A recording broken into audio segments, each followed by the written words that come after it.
you believe this shit? Credo just told me there's a rumor going around that Shane McMahon might join AEW. Huh, that's gonna put some butts in the seats. You got that right, Shivani.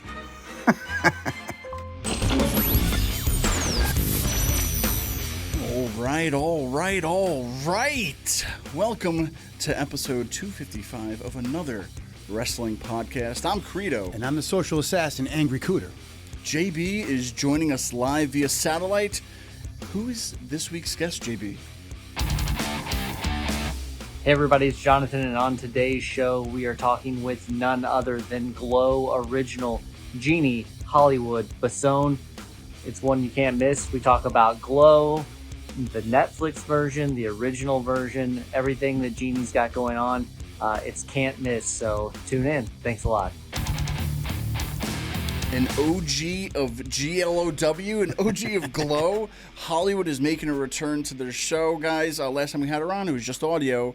Now it's video. Ooh. So stay tuned for that one. But it's hot. There's a heat wave. It's hotter than Florida and New York. Yeah. It's disgusting. You worked in the heat today, right? Or what? All right.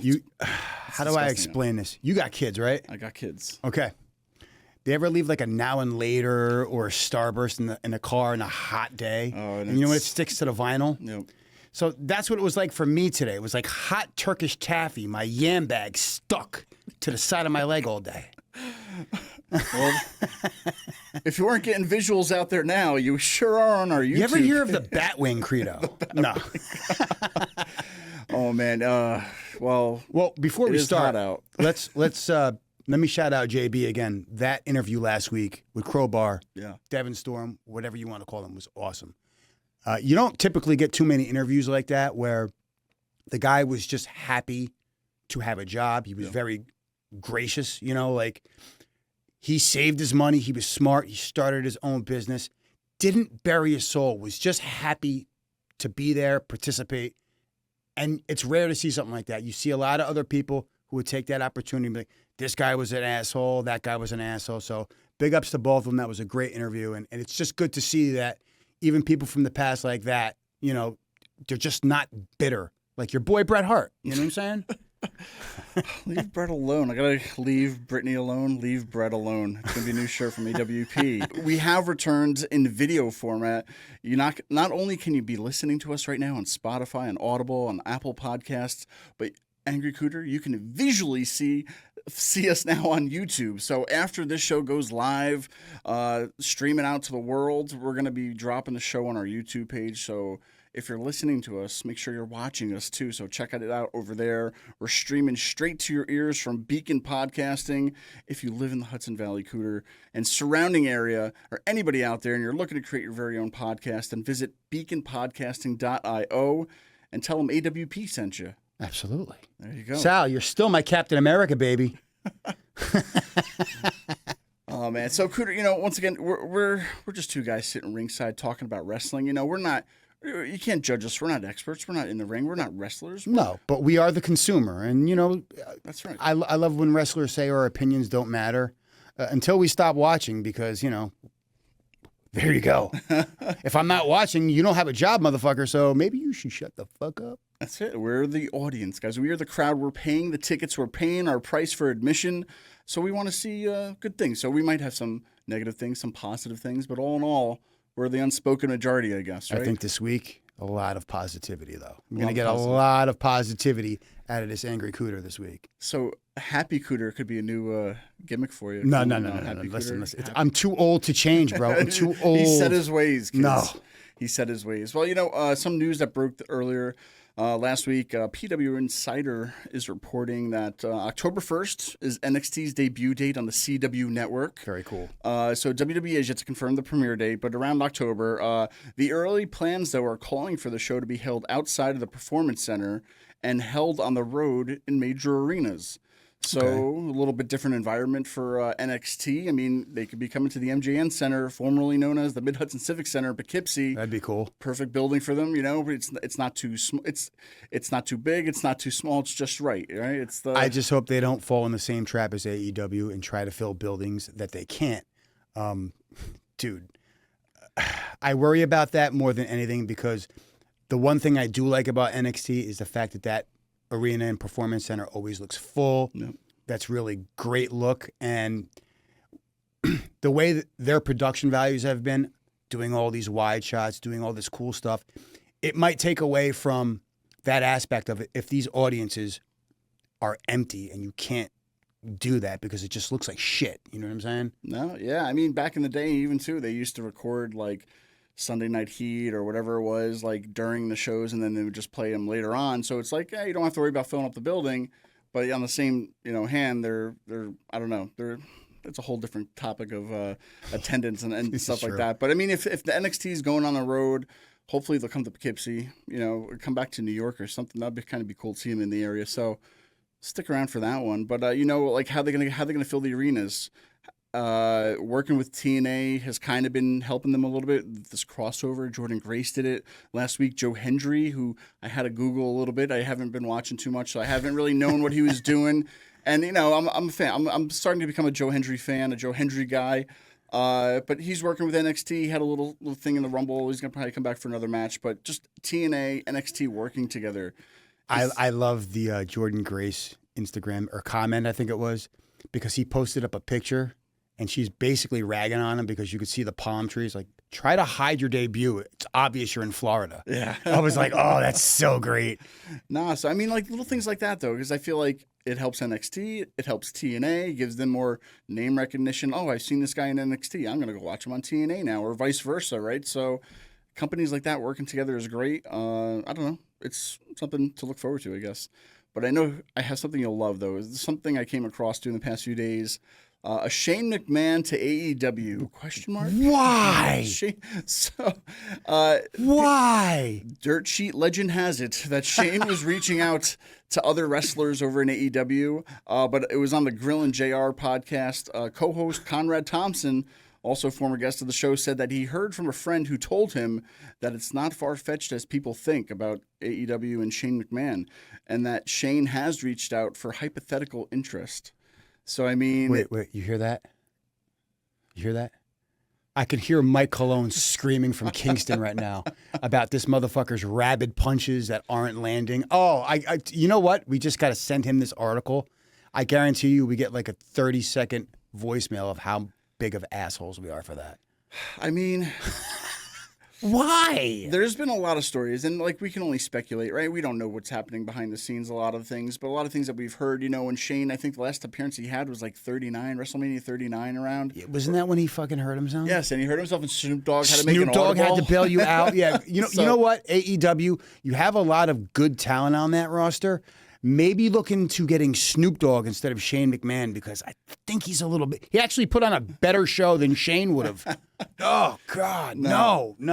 It's... No. I mean, if you're any McMahon right now, is just lay low until the news settles. Or pause. Put a pause on just doing anything that's like that until like the dust settles or something like that, to where I get it. He's on a clock that's ending pretty soon to kind of do these things anymore. I mean, he's getting old. He's going to get hurt more.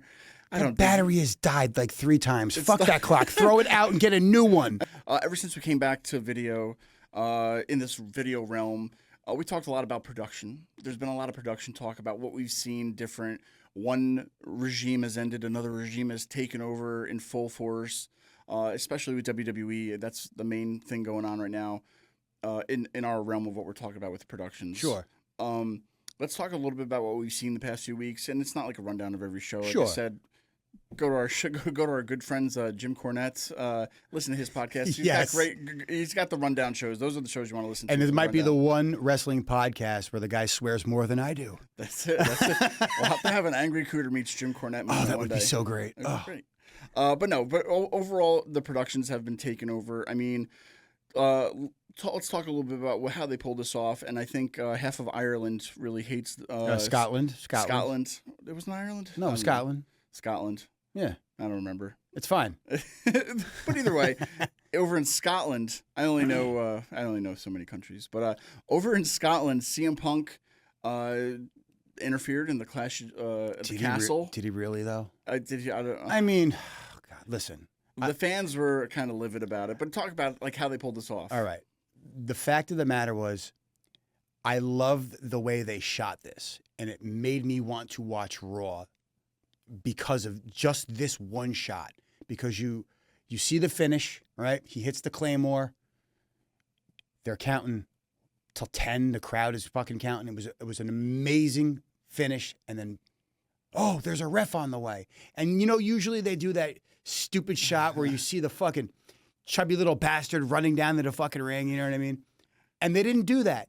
You literally watch somebody slide in, and all you see is the back of his head and his body, and he goes the 1, 2, and then he just stops. And I was like, oh, that's how they're. Oh, it was Punk. And when you realized it was CM Punk, it was so fucking awesome. I loved it, and I can't understand why they're trying to make CM Punk the heel out of all of this. No, yeah, I mean it's those little camera moments, those little things like that for the production to where, it's going to make fans upset, but it makes them like a good upset. It's like, yes, I wanted him to win and he didn't win. And, like Punk, like shaking their hands in fury, like that's pro wrestling. Welcome to it. Could you imagine if they did that typical like wide shot where you just see the ring and then you see CM Punk sliding? I feel like it doesn't have the same oomph as that. But let's talk a little bit more about this real quick, briefly, because here's my problem with this. I hate the fact that they're trying to say Punk screwed McIntyre. Yeah. Since the Rumble, you've had McIntyre doing nothing but talking shit about how he put him out on an injury, put him out with an injury. WrestleMania comes, he wins the belt, and what does he have to do? He has to run his mouth, right? He did, he did all this bullshit, and then CM Punk beat his ass. Somebody cashes in, boom, boom, boom. What has he done since then but talk about CM Punk instead of being focused on this thing? Yeah. You keep saying his name. What the fuck did you think was going to happen? You weren't going to get the receipt. Yeah. So he comes in. He doesn't actually touch McIntyre until McIntyre puts his hands on him. So as far as I'm concerned, the fact that, especially Barrett, he's a scumbag, he's a this, it's like, dude, no. You've been running your mouth about me, and guess what? Now I'm going to fucking make you pay for it. And that's exactly what happened. And I think the fact that the way they're trying to, it might take away from it because I feel like they've tried to make CM Punk look like the face where he's going to try to get his revenge. But now they're trying to make it look like, oh, he keeps screwing over McIntyre. But it's because McIntyre won't keep his fucking mouth shut. And from the world that I come from, if you don't shut your mouth, I'm going to shut it for you. Just the thing, Drew was almost on the outskirts of any kind of a storyline until Punk got injured, and then it kind of like sucked him back into this, realm of like worthiness. I don't know, to where it kept him going even more because it's almost like he got pushed aside a little bit. But then Punk got injured. They needed him back. And then just Punk and Drew going back and forth the past few months has been great. It's, gives Punk a little bit of a crutch to come back to where they don't have to actually fight, but it's just some interactions between each other to build a possible match. Nice little slow build. Maybe it is SummerSlam. Drew versus Punk at SummerSlam. Ooh. So who knows? But, we talked a little bit about it last week. Bron Breakker. Yes. Everybody's talking about him. He's WWE's number one I guess shiny new toy as far as who can we push to the sky. They're really doing a lot for Bron Breakker. So, but tell me about this. He had a great match with Sheamus on Raw. Oh my God! So talk a little bit about. Well, that. the setup was great first because they did the whole. I think this was Sheamus and Braun. They didn't say somebody was going to get a title shot. Maybe they did. I didn't really pick up on it, but they basically said you might be in the running for a title shot. Whatever. Yeah. These two put on a clinic, and it was great. I felt like Sheamus obviously led that match, did a great job selling, and it was the first time that I've seen Bron Breakker. I have no complaints on his performance in the ring. He was crisp. He was clean. He was believable. His promo beforehand, he was doing the short but sweet stuff. Sounded like Scotty. I'm just waiting for the day where he reenacts I have 141% and 2/3% chance of winning. I would love to see that, but we know you never. But alas, the point of the matter was at the end of that match was it Ludwig Kaiser came in and beat the shit out of Sheamus. Breakker came, speared Sheamus. Then they do this weird wide shot because they pull Breakker away and he's in the fucking aisle. Ludwig rolls out of the ring and just starts to run as if he's going towards Sheamus, and they do this wide shot, but you see Breakker run the other way around, and way better than Braun Strowman could ever wish of trying to do this. And this incredible fucking spear, again, the shot that they've never really done before. I was like, holy fuck. I could not wait for that clip to hit social media. I watched it a million times, and I'm like, dude, now because of this, you're making me a real believer of this guy. I want more. I want more Bron Breakker, baby Scotty Steiner. I don't give a fuck. I'm sorry. I know Rick's your dad, but I'm a Scott Steiner guy, bro. I just am, and I need more of this. And it's the way they're presenting him and the way it's being shot is just perfect. No, I agree 100%. You know, just give us the Steiner name, and that's it. It would be a complete package with the name. It's all about the presentation of the name, and I don't know. But no, for sure, that was great. And minus big bad booty daddy Bron Breakker. Yeah, see? How about that? But there was no train sound effects, too, so that's a plus. Because they would put the little train. And thank God, because you know who would have done that is McAfee. Yeah. Are you a McAfee guy? I like McAfee. I like what he's doing. Okay. I don't mind him. I like him that he's like a little bit of a cheerleader on the side. He gets into the theme music. He's fine on the mic. He's adding good color to the commentary. It doesn't bother me. I don't know. I really enjoy him. Sometimes I wish he would just tone it back a little bit. All right. Which is funny coming from somebody like me. Tone it down, Angry Cooter? Tone it down. Don't be such an annoying prick. That's just some of the rumblings happening right now. I know JB right now is waiting in the wings. Hollywood from G.L.O.W. Let's check it out. All right, everybody. Welcome to another wrestling podcast. My name is Jonathan, and joining us today is somebody who has kind of done it all in this world. Not only, we are talking to her about wrestling and other things, but an actress, stuntwoman, model, video game character, and so many other things. I'm so excited to invite on the show today Jeanne Basone, Hollywood, if you remember, for G.L.O.W, the original G.L.O.W. So thank you so much for joining us today. How are you doing? I'm good today. How are you doing today? Thanks for having me, by the way. Oh my gosh, this is actually our second time of having you on, and obviously there was a big demand to talk about G.L.O.W and all things wrestling, so we're so happy to have you back. Oh, great. I love it. These are fun.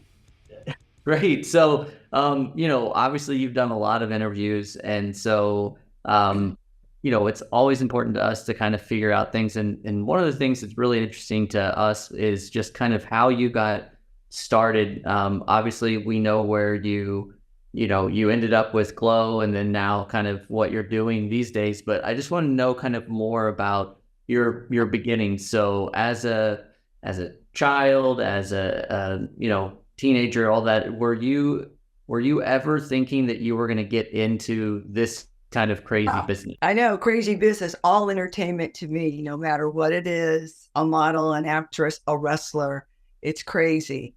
So as a kid, yes, I would watch television. I'd see people giving out awards, Academy Awards. And I'm like, I want to do that.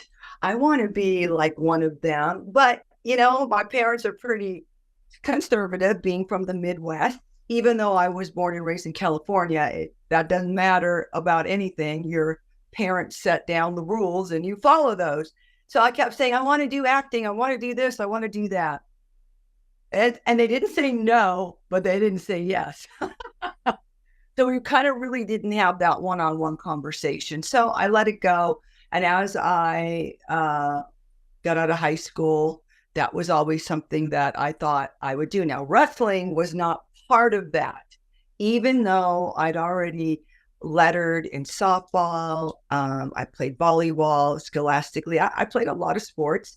And as a younger kid, there was a lot of boys on my street. So you get really good when you're playing with the boys, and you get tough. I'll definitely say that.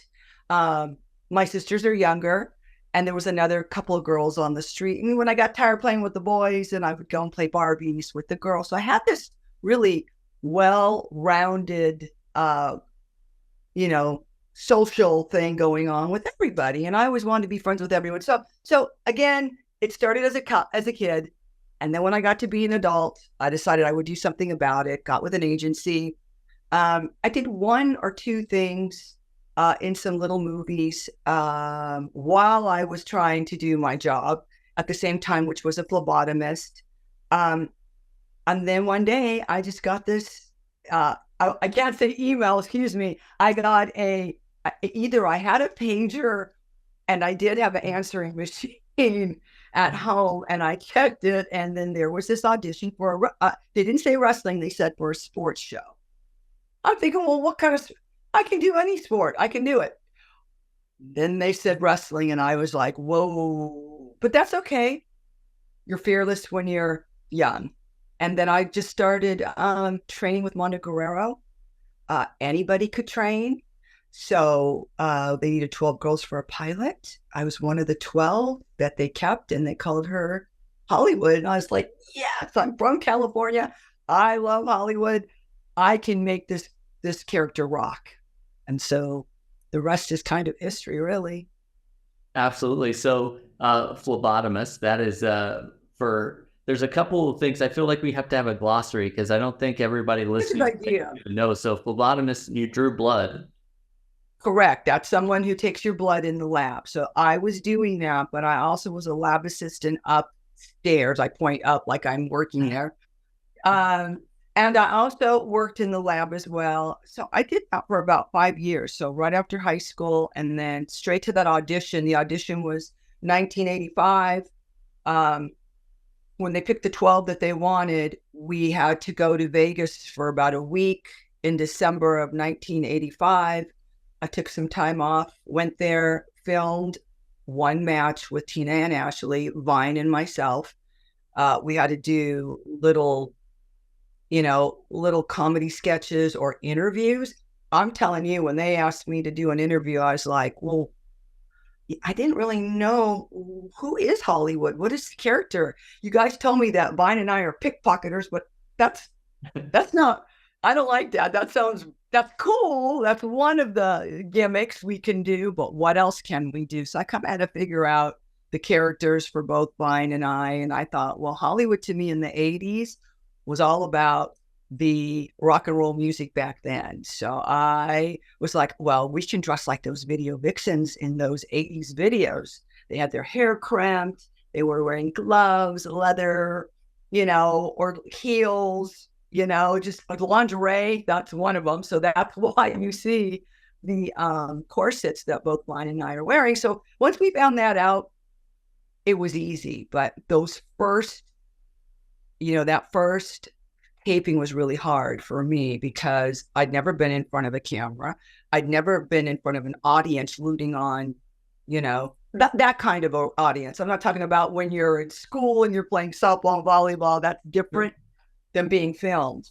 So it took me a minute to figure all of that out. And once I did, then there was no stopping. I'm like, okay, let's add this. Let's do this. And I would never ask if we could change outfits, because if you look at the show and you look at everybody's outfits, pretty much all of the outfits that they were given, they wore, except Vine and I. If you look, there'll be a leopard print and there'll be zebra print, and then maybe the corset would change from black to silver or to blue for Vine. And so I'm like, I am not an idiot. I'm not going to say, can I wear this? Because I don't want someone to tell me no.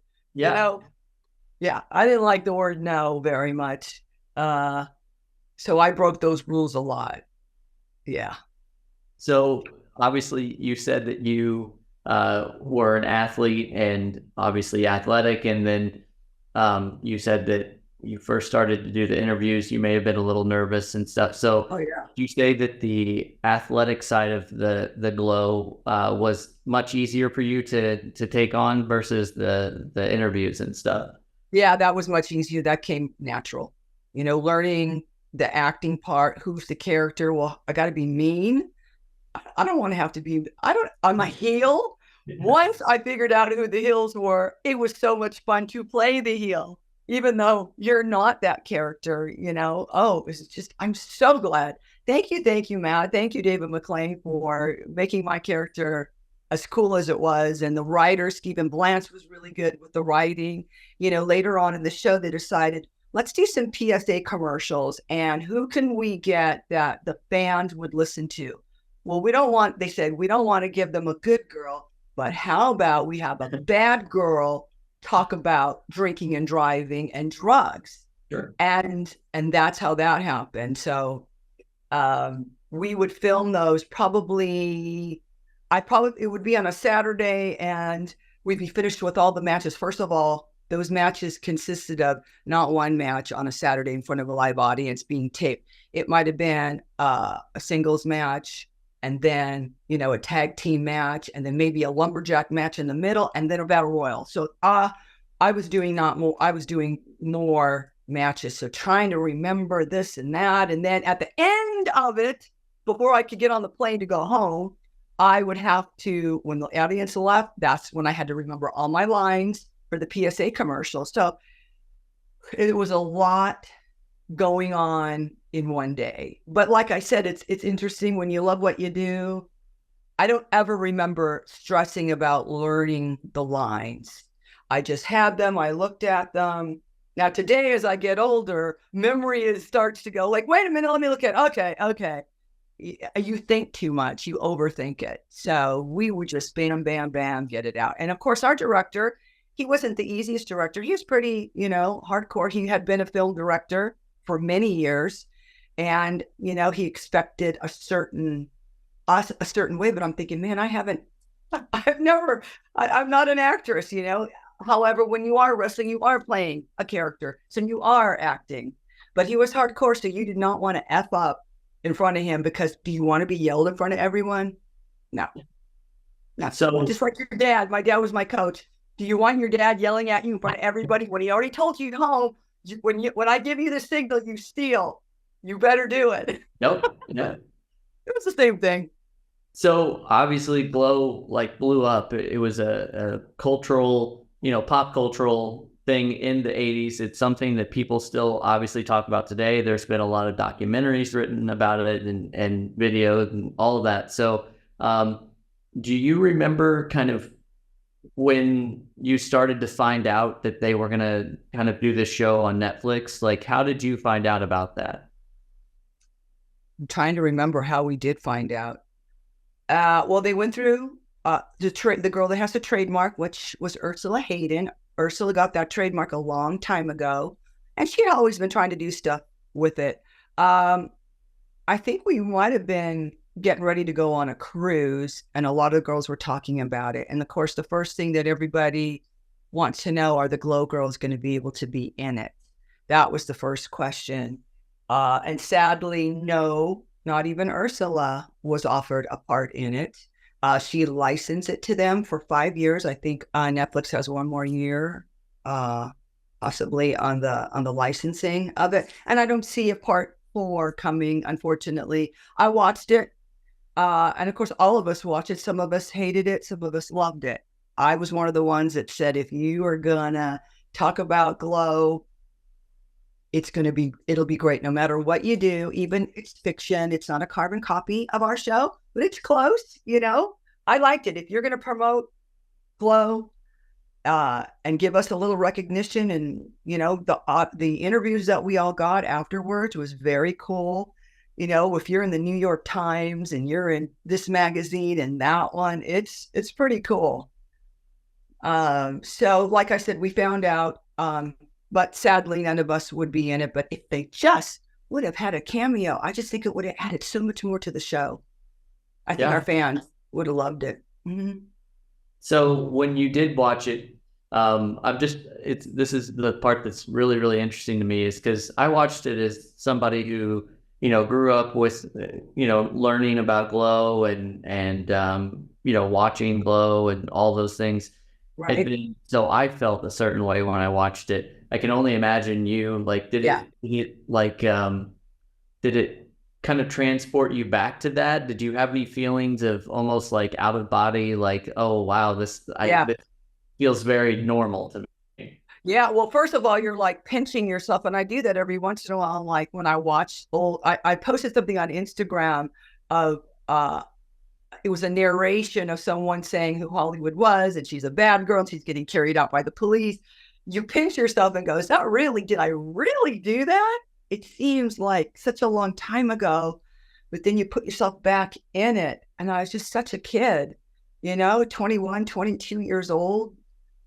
Wow. I think too, being at the right place at the right time is really, for me, because I've had a lot of wrestlers that are before us that were doing the independent wrestling. They weren't on TV, but there's so many of them.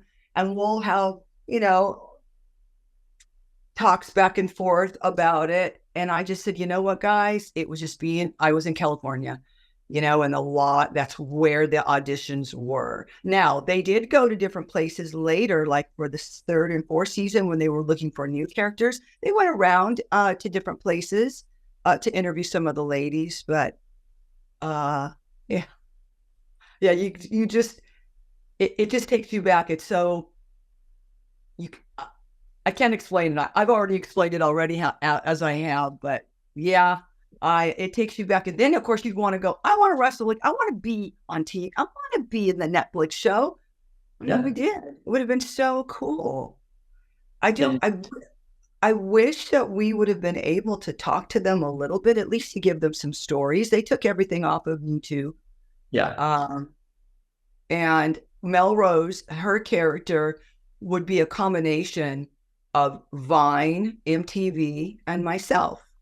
So before MTV got on, I was looking at some old videos of Vine, and Vine had all that spray paint in her hair as well and all glittered out. So they, mashed some of the characters together. I think they did a good job. Yeah. And so, after watching that and, did you kind of see a big resurgence in just all the G.L.O.W culture after that? Like, obviously you've been going to conventions and things like that, but did you see more, like, I say, like, when the WWE did their network, they would have the adult fans who watched it growing up, but now their kids are watching it too. So have you had any of those moments since G.L.O.W came out of, younger fans coming out? So many times, I can't even count it. Absolutely. I do a lot of Comic-Con. So LA Comic-Con been doing for 10 years. You'll get the parents will go, oh my God, and they'll see this poster. I watched her. And then they tell their little kids, and their kids are like, they either are into it or they're just like, because they're doing this. But then you'll get another generation that's a little bit older, but younger than, and they'll go, oh, we loved it. So now we had to go back and watch on YouTube what the original was like. Or sometimes they'll come up to me and they'll start talking, and I look at them and I'm like, do you think that I was on the Netflix show? Yes. No. I go, I'm this person right here. Yeah. The resurgence of it, it's just unbelievable. And I got a lot more conventions. A lot of the promoters who grew up that might be younger than me have put me on all of their conventions. I've got one coming up here in Nashville. I think that's August to Saturday, maybe August 3rd. Oh, and Chiller Theater. I haven't went to Chiller, and I have been wanting to do Chiller for so long. So that's going to be this year. Super excited about Chiller. Yeah, we're fairly local. We're based out of the Hudson Valley in New York. So that's one that perfect. So you know that we go to. So that's Chiller Theater is a great one. So that's great that you're going to be in. I'm so excited. You have no idea, but want to get into that for a long time. And basically, a friend of mine who I shot for his book, some wrestling photos, was there this year, in March. And he put a good word in for me, and they said, yeah, absolutely. So I think that's right before Halloween, October, 27, 28. That definitely sounds, I know they definitely do it right around then. So, and then we have so much, I think that's another thing, people complain, not people, but some of the girls are thinking that Ursula Hayden made out millions. She didn't make millions of dollars. There's no way. She licensed it. You get a certain amount of money to license trademark. Mm-hmm. That's it. She didn't make a lot, but you know what she also let us do is she let us print t-shirts that had the trademark. She didn't have to do that. So I think in her eyes, it was like, okay, the girls can still promote.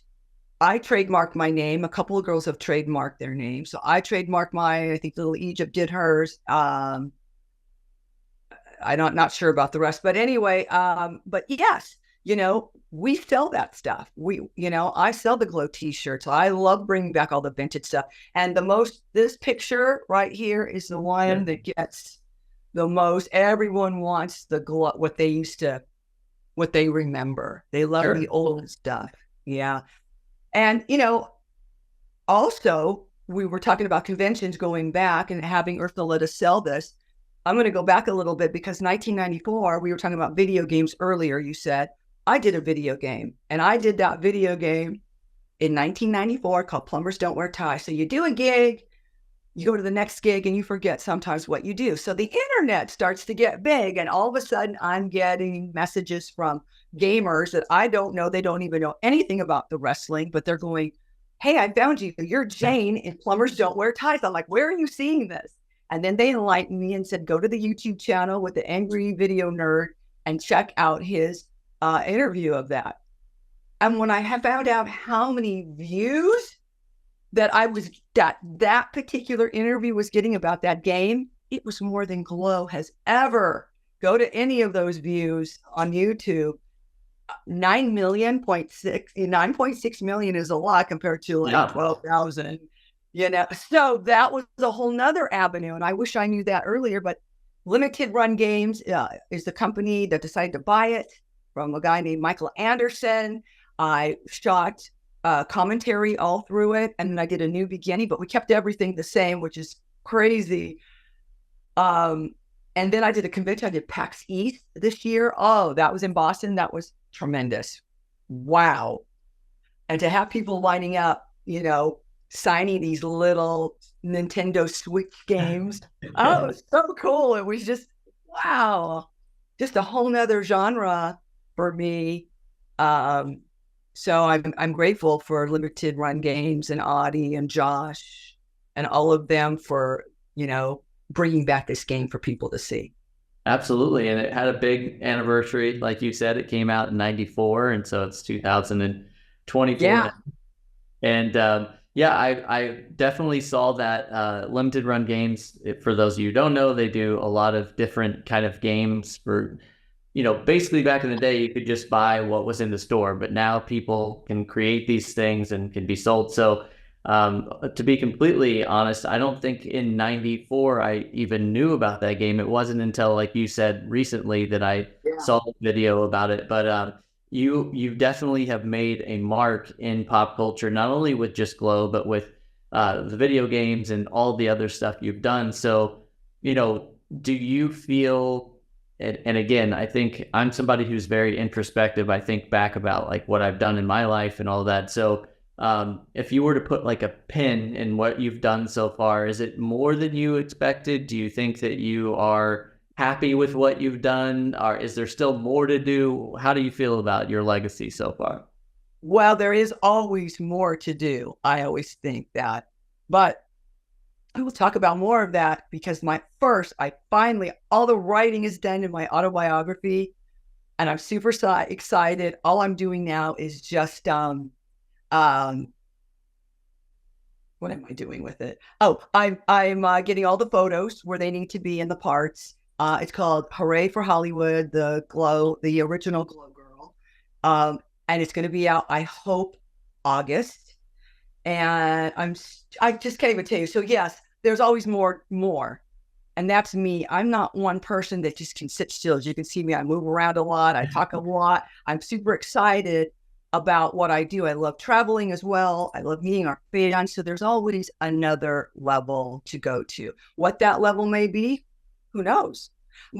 And then because I travel, I know this might sound like something morbid. It's not, but I travel on a plane all the time. And you get that turbulence and sometimes it's bad. And I'm like, what goes through your mind when you think you're going to crash? I know I hate to say it, but it does. Yeah. And I say, you know what? I have done I'm very satisfied. I've traveled. I've been on television. I've written this book, comics, conventions, fans, a loving boyfriend. My sisters, mom and dad are great. I'm blessed.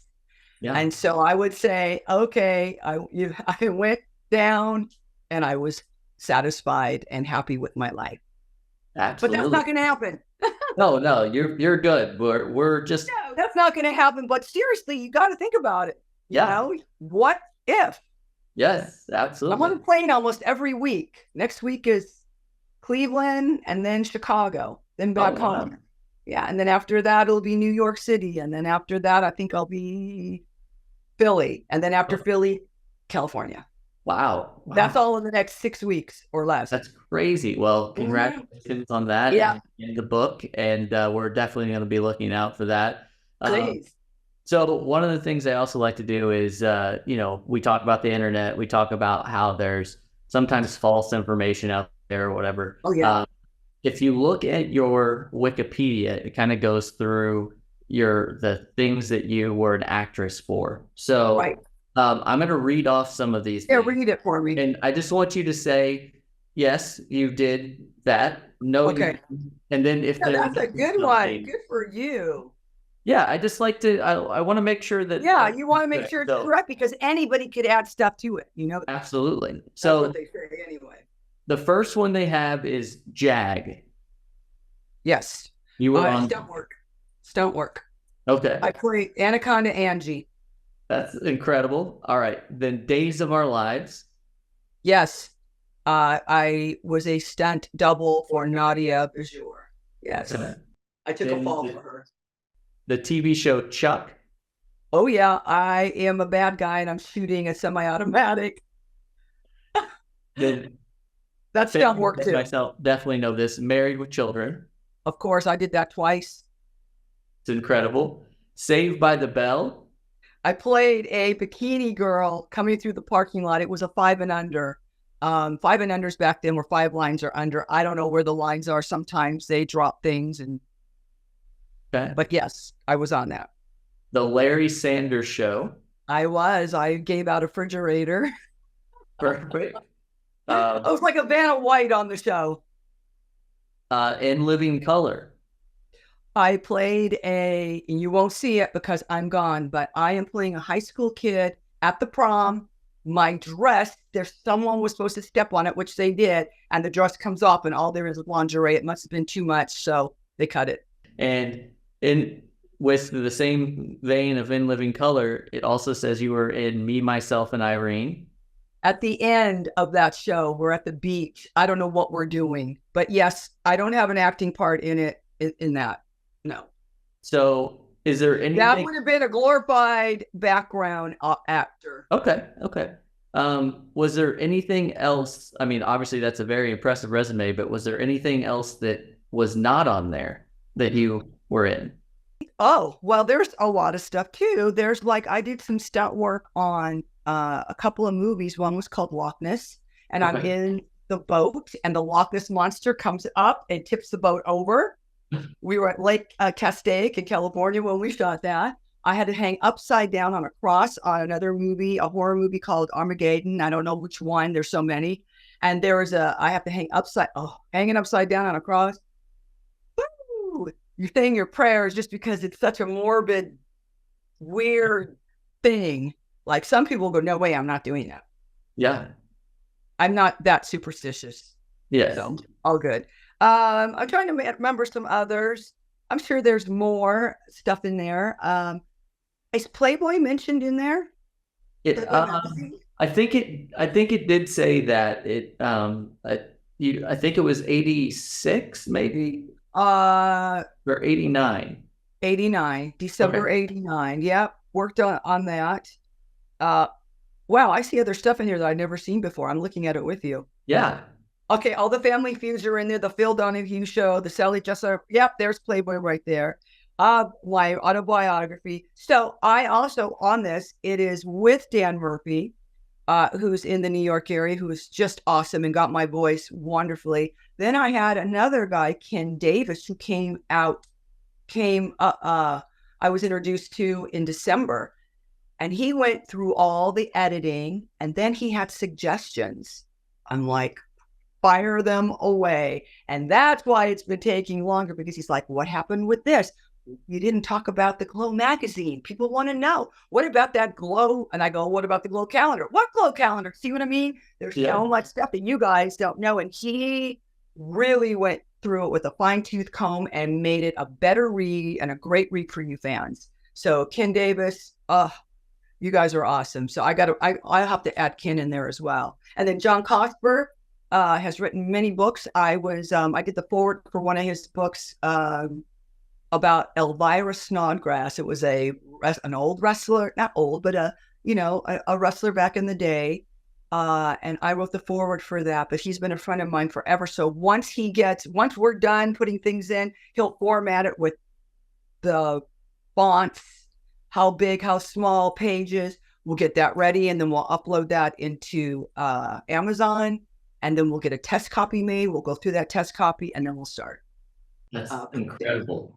Yeah. Incredible. It's a process, let me tell you. Yeah. The first process was getting everything out of my head into that book. And it's interesting because you can't think of everything. It's difficult because I'll be like at a bar or something, we're talking to somebody, and then all of a sudden something way in the back comes on. I'm like, did I talk about that? I got to write it down, because if I don't write those things down, you forget. And one thing that was really good, I started writing things down a long time ago, and I'm grateful that I did, because that kept G.L.O.W significant. And, everything that you will hear in there, everything is true. Nothing is made up. Nothing is made bigger than it is or was. There's a lot of people who do that, and I don't. Yeah. I say it the way that it is. If I say I broke my leg, I'll tell you how I broke my leg. If I say this was happening, I'll say it, but I might say it in a nicer way. So basically, the book will be all about my truth. Mm-hmm. No bullshit in there. How I saw it in my eyes. And you know what? As a G.L.O.W girl, I did the pilot, and I did all 4 seasons. So I can say what I saw happen. Yeah. If you're season 3 or 4, how can you talk about season 1 and 2 when you weren't even there? Yeah. Yep. You can read it on the internet or hear from somebody else, but you weren't there. So no disrespect, but I was there through and through. I saw many girls come and go. I saw many injuries.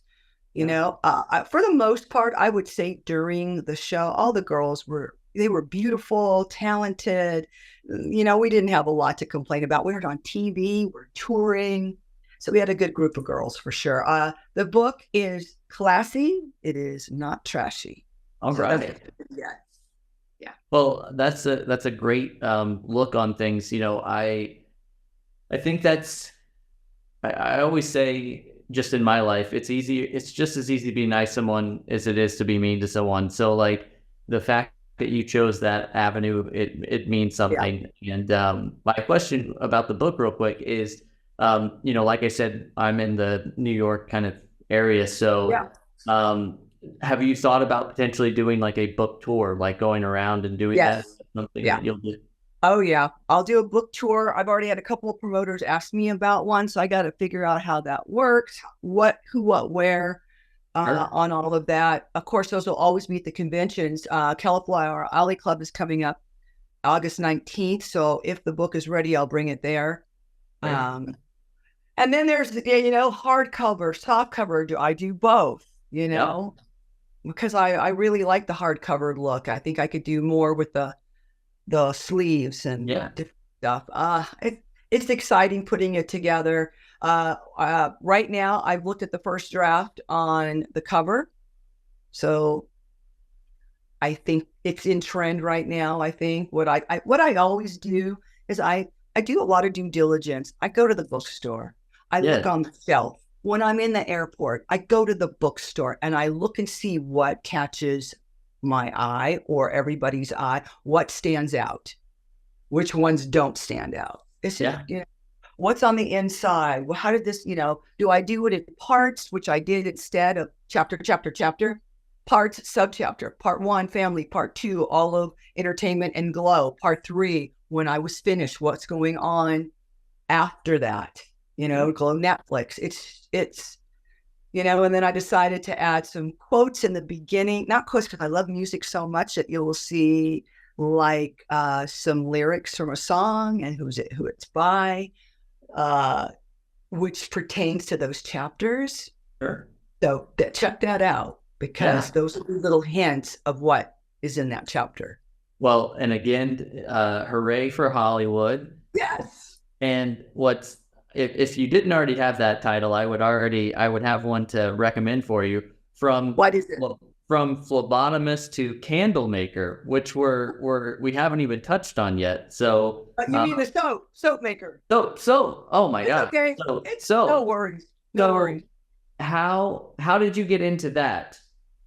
That's before the pandemic. So 2018, Christmas time, I'm in California. I'm looking for gifts for people. And at this particular mall, there was a kiosk set up with all these beautiful homemade soaps, and they smelled amazing. They were saying what was in them, no preservatives, what this does, what peppermint oil does, what rosemary does, all this. And I'm like, oh my gosh, I love this stuff. I love things that don't have preservatives in it. How can I do this? I know I can do it. So I went home and I decided to get some tutorials. I looked online. I went and got books. I read everything. Trust me, I read a long, long time before I was going to put my hands with gloves with sodium hydroxide. It made me so nervous when they're like, oh, you'll get burned. And I am like Betty Crocker doing it these days. It's just like, okay, it's just, you wear your gloves. They tell you, always wear long sleeves in your goggles. I wear this. I always turn my head when I'm putting in lye water because these are the ingredients that I always use. I use organic coconut oil, olive oil, sodium hydroxide, which is to make the soap a distilled water. Those are the 4 ingredients that is in there. There are no preservatives. And then whatever essential oil that I want or fragrance. And then the color sometimes is mica, which is another like a mineral that's natural. Some are more natural than others looking, but I love what I do. And so anyway, I did this before the pandemic, started making it, giving it to my friends, family. Then I decided, well, why don't I get an Etsy store or a website? And I did. And then I started just using social media to promote. And then I was in some, Billy Corgan had my soap in his tea shop, which is in Chicago. Madame Zuzu's, I made some for him. Made a lot of little animal ones for the kids. He's another person that doesn't like a lot of preservatives, in his products. Rhonda Shear, Up All Night. Remember Rhonda Shear? I'd run into her and I put my soap in her little boutique store she's in Florida. Another spa. And then recently I got with our airport, Nashville International Airport, and the soap is in Nashville Jam Session. So yeah, it's kind of cool. And it's a hobby. It's really a hobby, but I could take that to the next level. We talked about that earlier. Yeah. Right now I'm the only one that makes it. When I have time, I make it. When I get off the road, it's something that makes me very calm. It's very therapeutic for me. It's not a chore. I don't think you can make a good product if you were thinking, it's like wrestling. You love it or you don't, and you're excited to bring that to people. And it's the same with the soap. So it's NashvilleBotanica.com, and Botanica with a K. Okay, awesome. So I know you're super busy. We don't want to keep you too long, but I have a couple just rapid fire sort of things. So, and again, thank you so much for your time today. We're so happy. Thank you. Thank you for working. I can't do this, but we can do this. How about this? That's listen, you're the busy one. We're just catching up though.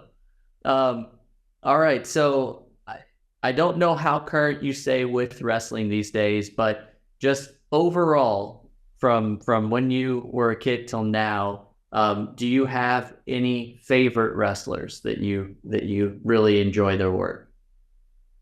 I always liked Sasha. I think she reminded me of a young Hollywood. Okay. That I don't keep up as much as I should. I know that, but The women today, they're quick, fast, they're strong. I like that they're giving them more time in the ring. So they've come a long way for sure. Oh, and seeing 30 women in a tag team match, we were doing that. We were so ahead of our time. Yes. Seriously, I don't think the world was ready. They weren't ready for it yet. Yeah. Seriously. And obviously Hollywood. What's your favorite movie? Oh, gosh, there's a lot of favorite ones. That's really good. I think I need that for my book too. Okay, yeah. Yeah, but I could go into horror and say Texas Chainsaw Massacre. I could say Nosferatu because I'm going way back. Sure. I love all the Planet of the Apes. Now, as a kid, I remember Mom and Dad taking us in the El Camino, watching the Planet of the Apes. I was like, whoa. I love, either you love it or you don't, 2001: A Space Odyssey. I know so many people hate that, but I love it. I even watch, all the colors that are speeding through. I'm like, ooh, those colors would be good for a soap. Yes, You are doing due diligence. There's so many good movies. What's your favorite? Oh man, I mean, it runs the gamut too. I mean, I'm a huge Jurassic Park for me. Oh, those are great. Good. All of the Indiana Jones, like those are good. Like horror movie, the original Amityville horror. Oh my God, that scared the crap out of me. It's so good.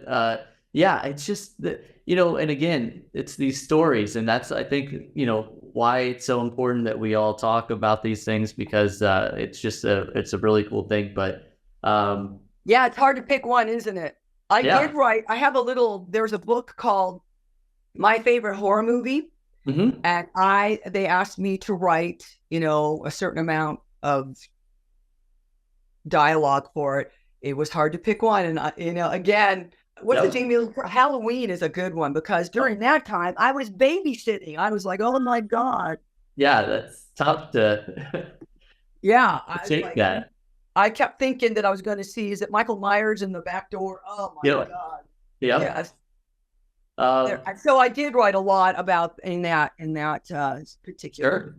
And who was? Oh, Faster. What is that? Pussycat, Faster. It's a Romero movie. What's his name? It is Faster, Pussycat, Kill. Okay. Kill. That is it.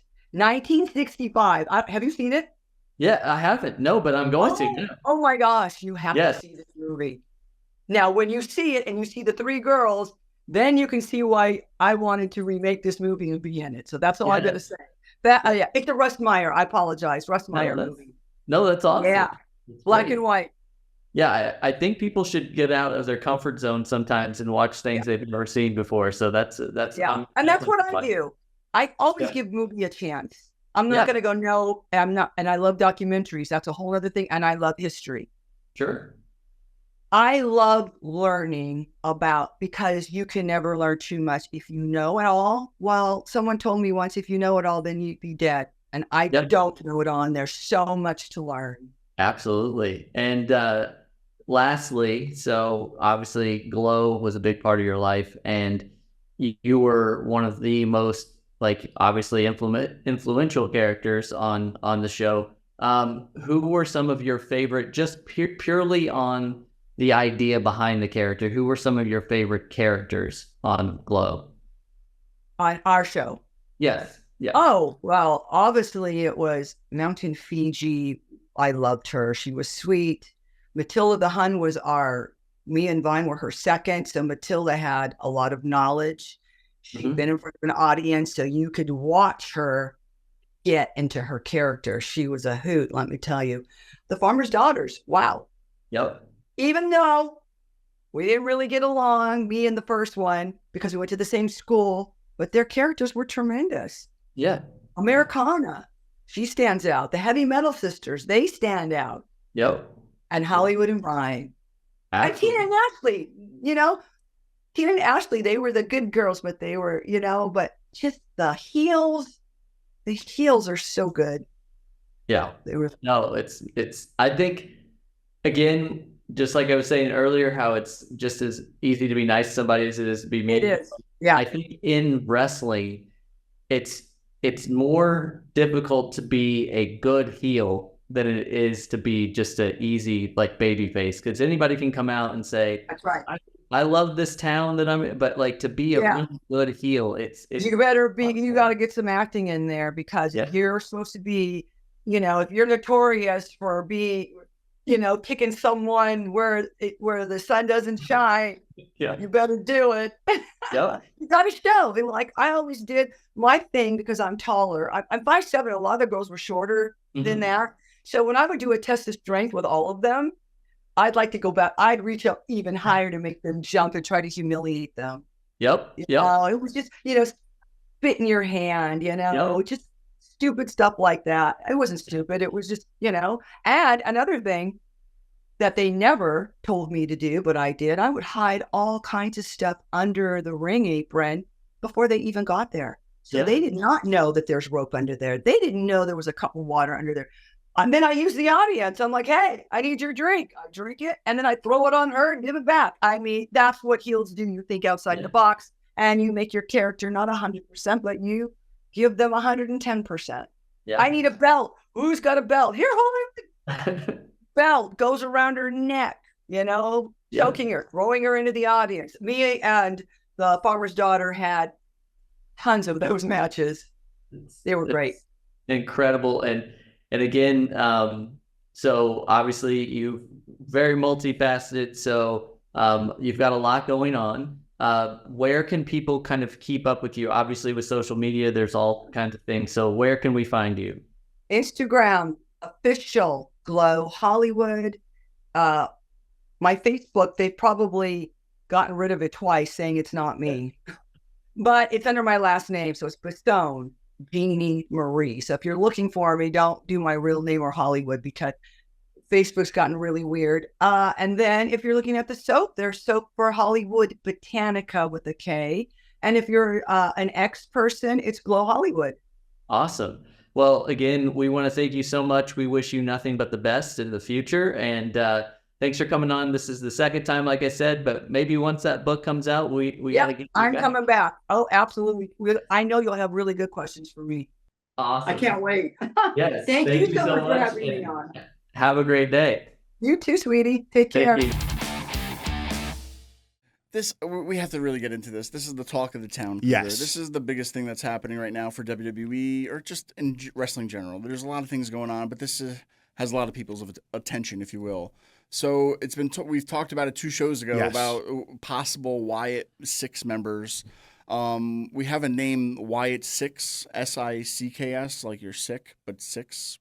It's almost like when X-Pac went to, or no, when Sicks went to WWE, then it was X-Pac, and then Six-Pac, and I don't know, whatever. Anyway, we went from the 1, 2, 3 kid in WWE.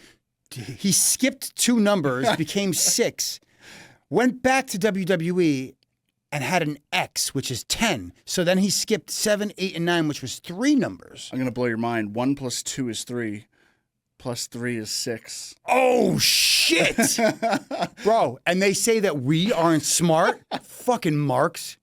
Oh, my goodness. So anyway, the Wyatt Sicks, Sicks, once again, happened. So the faction arrived on Monday Night Raw. As it was ending, at the gorilla position, several people were laid out, some of them appearing to be dead. There was blood on the walls. There was people knocked out. It was like a massacre, basically. Nikki Cross, she's back. She crawled out to a lantern at the top of the stage before we saw Chad Gable laying down unconscious, and other people were shown beaten. The set was destroyed. The group later walked out to the arena to close the show. Eric Rowan, Dexter Loomis, Joe Gacy, all in masks. Bo Dallas portraying Uncle Howdy in the leadership role. So we got Wyatt Sicks. So let's talk about this, because it's not like the NWO. It's not like the Four Horsemen, right? It's something that Bray Wyatt kind of created with his brother. And unfortunately, Bray Wyatt passed away last year. And now his brother, who was portraying Uncle Howdy at the time with his brother, is kind of taking this over. we don't know where it's going or what's going to happen, but that's what I want to kind of talk to you about as a fan watching this. What did you think? It was like a one shot. They went all the way through the back and then they came out to the front. It was another cool production shot. Tell me your thoughts about the Wyatt Sicks. All right, First impressions. I got to set this up for you first, because I'm watching this, and I'm watching this with my girl. Okay. There was a Money in the Bank qualifying match, and she doesn't understand how this works. Sure. So she starts asking me questions, because it's like, is the Money in the Bank match going to happen before the champ faces so-and-so? And I'm like, I don't know. You don't usually find out until the day of the event. And she's asking the most obscure questions, because I think she's trying to say, can he cash in at Money in the Bank? Yeah. And I'm finally at the point, listen, please, I need you to shut the fuck up real quick, because all of a sudden the Fireflies came out, and I was, stop. And she just kind of looked at me and was like, I'll explain in a minute, please. Like, this is about to be really, really fucking cool. Yeah. And she just kind of looked at me like, and I get it, because, I'm not the greatest at talking to people. I'm kind of a dick. And it's my fault. And, sweetheart, I'm sorry. I love you, but come on, this is wrestling. Anyway, to see that, and then Nikki Cross out there in that mask, I was like, oh. And again, this is all production. Yep. And it's all the way it was filmed. Am I wrong in saying that it was one complete shot where the camera went all the way through, which is something they've been doing from the back to the front in a straight shot? But I feel like they were weaving in different directions, and I was like, how the fuck do you set something like that up? And it was just so genius and awesome. And I'm just sitting there like, oh my God. And she's looking at me, she's like, what the fuck is going on? What am I watching? And I'm just like, I promise I'll explain this to you. And I'm in awe of everything. And by the time you get to the end of it, and you got Uncle Howdy, and he says, we're here, I was just like, oh, perfection.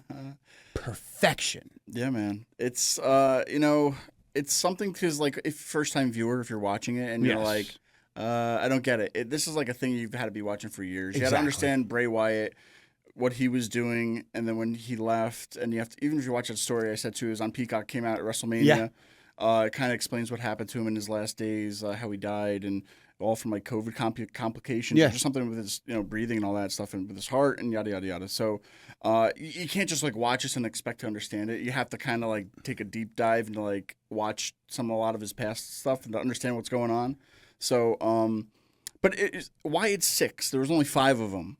So we're still missing somebody. We don't know who. People are saying, it's Alexa Bliss with her character, what she was doing with Bray before. Do we need 2 women in this group? Or it's not necessarily a 6, but it's like 6, like they're sick. Or does it need to be 6 right now? I or almost was Bray feel the like, 6th one? they never really, and they haven't said anything like that. Yeah. So. Yeah, and I don't know. I feel like if you put too many characters in there. Do you remember that fucking group that Mustafa Ali had? Yeah. And you had Donovan Dijak, and they're all wearing these weird masks and shit. I'm almost worried that it's going to become like that. And when you have too many people, it gets a little convoluted. And how do you put all of these people in programs? Because you only have so much TV time, and you have a great roster, and you have too many people over there. Yeah. So at some point, I feel like somebody has to be in a tag. Yeah. You know what I mean? You're going to have your woman, you're going to have your main guy, you're going to need a tag team, and maybe somebody who can run for the lower title, was it the IC title or whatever? Yeah. In that type of hunt. I hope they do it right, because if you try to focus everybody on trying to get everything, that might be cool. I just worry that it gets a little too hokey. Yeah, and just from the looks of it, I think it's almost like a Slipknot thing, to where the group of Slipknot, they all have their own masks. They come out with the mask, take it off, and then they wrestle as themselves, who they are, right? Or something to that effect. We don't know what's going to happen, but you can almost milk this for months, right? Like, you don't have to give everybody right away. Like, the first pay-per-view coming out, you could just have somebody face somebody for whatever reason. Okay. And so on and so forth. So, yeah, if they play it right and not rush it, I think it could be good. But so going back, so when you saw this one shot going through, people started saying, "Oh, we saw Gable laying down with his head, Yes, with blood on it." Then other people started saying, "Oh, there's Gunther, there's this person, there's that person. Triple H is over there." I heard that too. Yeah, And so I did a little bit of a deep dive on it to where I was reading about it. Gunther isn't in it. I think he tweeted or something, said something. it was super dark. I couldn't fucking tell who No, and was that's what. That's the thing. I think just kept keep people guessing. So somebody took an even deeper dive online and was talking about. Let's give him a shout out. You fucking marks are crazy. So at Scumbag Polite on Twitter, that's the name, Scumbag Polite. He tweeted. Or she tweeted, somebody tweeted, Chad Gable has been warned by Uncle Howdy the whole time. And they posted little screenshots from the promos that they've had on. So it had like CG for Chad Gable. One screenshot said, "You changed, you stopped saying thank you." Oh, shit. And that was like his whole thing. So a lot of people, when it first happened, were saying, "Oh, there's all these people that were involved." But I think really it's just Chad Gable right now. And that could be like the first thing, because if you think about it, Chad's taken kind of a crazy twist to where, he was all about, thank you, and like he's getting his group over. And then he took like this horrible, like mean guy persona, yelling at people, just being a real prick to everybody. And now like that ended, and now they kind of take him out. Are they going to be like, the Suicide Squad? Are they the bad guys taking out like bad people or something on this? Or because so if you look into it, you got me thinking over here. I have a little bit of a weird idea. Yeah, what do you think about from that? Okay, just based on what you're saying, he basically lost his group. Yeah, he lost his 3 guys, and the guy that he helped win the IC title. Yeah. Do you think that him being really the only victim makes him look sympathetic enough to where they feel bad for him, want to come back and protect him? Because when you look at it, you have, what's his face? Who am I thinking of? I can't think of the. I feel so. Otis. The girl's name, who I've never fucking known. I'm sorry. Tozawa. Yep. And maybe Sami Zayn. And why not? Like, maybe they want to protect him. Maybe he realizes the error of his ways, and he's like, "Please save me. I'm a bitch." I don't know, but when you do the numbers, you got one girl in the group, you got a Nikki Cross. It might work. Yeah, I don't know. I also think because they did kind of foreshadow the Creed brothers kind of like staying with or joining Gable at one point. They talked to him backstage. They had like a backstage segment. So Creed. Oh yes. Maybe they could do something with him since they're all pro wrestlers before WWE. So I don't know, but. There's a lot we don't know yet, right? There's a lot of variables going around, and people started posting like a fake like Wikipedia, like Chad Gable, born 1980, whatever. So like he died on Raw last week. I fucking love the internet. It's so great. So what's gonna go on with this? That it's where it's just the first take from it is like we know the story, so we think it's cool because we kind of know what could happen.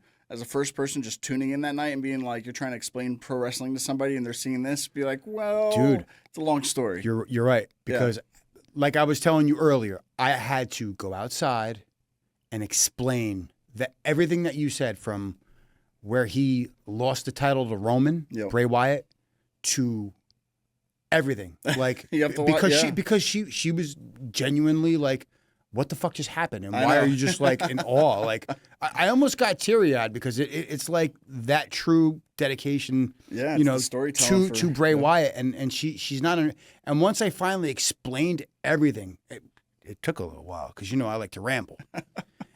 Oh shit, I kind of get it. Like wow, that's a moment, because it really was a moment. As cool as it was, did you feel like wow, that was kind of powerful. Like that was a nice tribute. Oh yeah, for sure. And it just makes you feel like there's a chance for Bray Wyatt, right? It was so kind of like what he would do that it's like you just can't believe that he's still gone. But I don't know. I really hope they continue what he wanted to do and kind of like ride that wave and see what they could do, because I just want to talk about some of the members in here, because go back to Bo Dallas real quick. Yeah. Believe, right? Like he didn't have the greatest kind of like run. He was an NXT champion, but this is almost like a redemption to like his career ending a few years ago. Absolutely. In there, to where they didn't know what to do with him, so he just sat in the back, and he kind of just sat there. I think and he they even had got nothing to do released with at one him. point. Yeah. Yeah. So I don't know if that was like a Vince thing. He just didn't personally like him. You know, like Triple H built all these guys up, and then he hands them over, and they don't know what to do with them. The list of guys that didn't translate from NXT to the main roster is huge. Yeah, that it could is be a whole show. we can talk about some of the biggest acts from NXT, and Bo Dallas was probably the first. And man, I always liked his stuff in NXT. Yeah. I hated the hokey shit that they had him doing with Joe Henning, you know, when he was with The Miz. Yep. I was just like, oh, God, he's so much better than this. No, And you felt horrible because the guy, he's a great wrestler. He has all the tools. And this is, do you think this is do or die for him? Because if he fucks this up, No, yeah, and I feel like that he's had a lot of time to think about what he wanted to do, and they're actually letting him like run with what he wanted to do, because a lot of the stuff that Bray was doing was with him at the time too. So a lot of behind the scenes stuff, him and Bray were talking about like what they kind of wanted to do. So in a way, you know, it's a nice tribute to kind of let the memory of Bray live on with his brother. So I think they'll be fine. I think especially with Triple H in charge, I think he can kind of like help guide this ship and steer it safely, as opposed to what kind of maybe Vince would probably would have done. But I mean, I think all in all, it's a redemption, I think, for Bo, and what his career was before to what he can kind of do right now. Even like Nikki Cross, she had many characters before this, coming in from Sanity to that was her best gimmick. Super Nikki or whatever. And now this one under Triple H, to where she's still that crazy, psychotic Nikki Cross, but you know, it has a different little mask on. Who knows if that mask she'll wrestle with it, or if they're just going to take it off before they wrestle or not. We still have to see that. But for her especially, I think she's kind of like in her shoes again, if you will, as who she can be with like how crazy she is and whatnot. I don't know. Well, I think it's good Bully redemption for her, Ray too. brought up a great point on Busted Open. Yeah. He was talking about what happens when these masks come off. Well, he felt like they really shouldn't come off, because these are people that you know. You know, Nikki Cross had a career in WWE before this. Yeah. And if she takes that mask off, it's just Nikki Cross.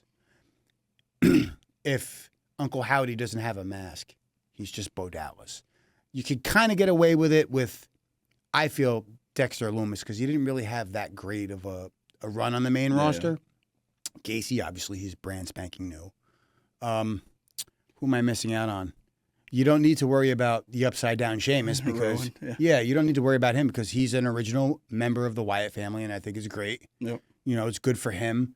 It's obvious he needs to be there, even if he's just as, say, like, even in a manager role. Because I don't need to see Rowan in the ring. I'm sorry. A tag team specialist in his own right. Okay, Former guest of the show. Let's throw him in. Oh, was he? My apologies, sir. But you get what I'm trying to say. Yeah.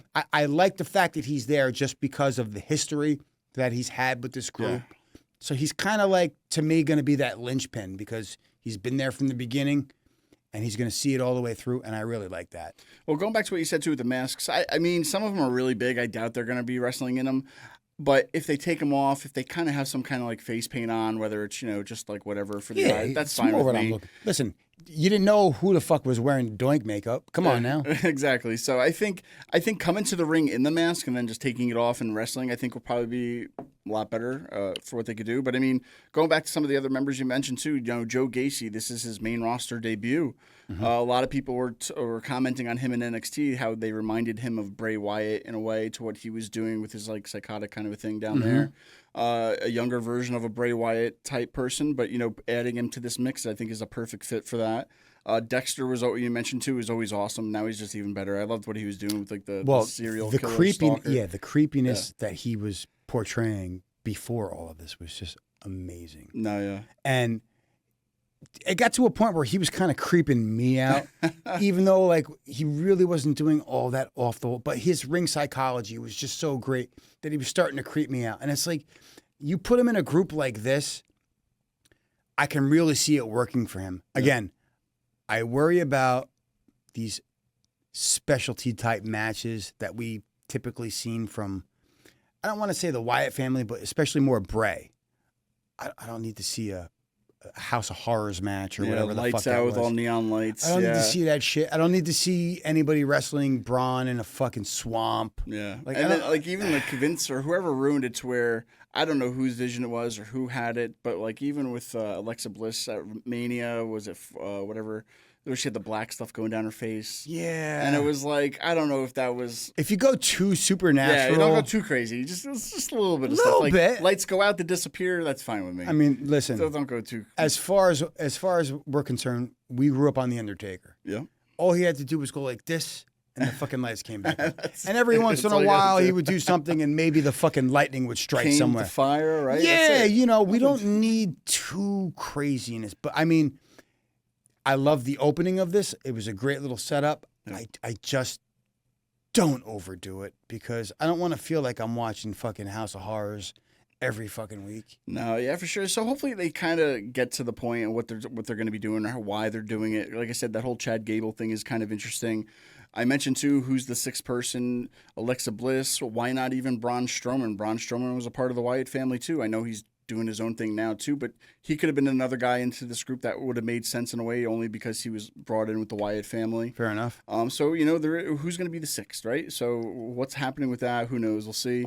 But for like long term, we were talking like, you know, are they bigger than any other faction or stable? Are they better than any stable? It's not like We an don't know yet. NWO or not a Four Horsemen. We don't know yet, Credo. Yeah, it's You the gotta- Wyatt Sicks. So How many factions have we seen come and go over the years that have had long-term storytelling as opposed to some of these really shitty ones that have had some short-term ones like the oddities? I mean, come on. that could be a thing with them too, because they had a lot of weird members on their group too who were kind of like crazy and whatnot. You know, it's like Oh, I Carney's remember now how big of a versus- Kurgan fan you were. Kurgan. Oh my god. I don't even know who the other giant was. I forget his name. But then, you know, like The one who John wore the Tenta- fucking mask? John Tenta. Was that Earthquake- Tenta? Earthquake was under the mask. Get the fuck out of here. You just ruined my fucking childhood. John Tenta. You ruined my fucking childhood. Now you gotta go back and watch it all. And Now, my childhood, you ruined my teenage years. Because, you know, So all in all, could the Wyatt Six be an oddities? You know, I loved them at the time. For like ICP was big at the time for like what they were doing, and they had their own wrestling, and then they brought them in, and they had a little Raw stint.